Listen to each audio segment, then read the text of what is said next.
বিশ্বাস দি বলো। এত চাল কিসের? তোমার বাবুদের চাল। আমার বাবুদের চাল?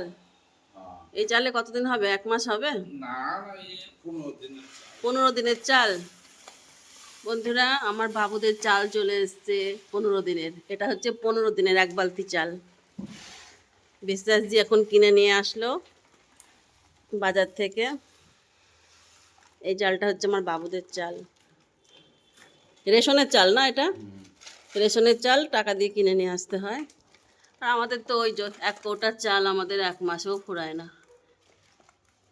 হ্যাঁ, এই যে আমাদের চাল কবে থেকে 1 কৌটা ফুরাচ্ছেই না। 50 কেজি। মাসে কত লাগে? 50 কেজি। মাসে 50 কেজি চাল লাগে আমার বাবুদের।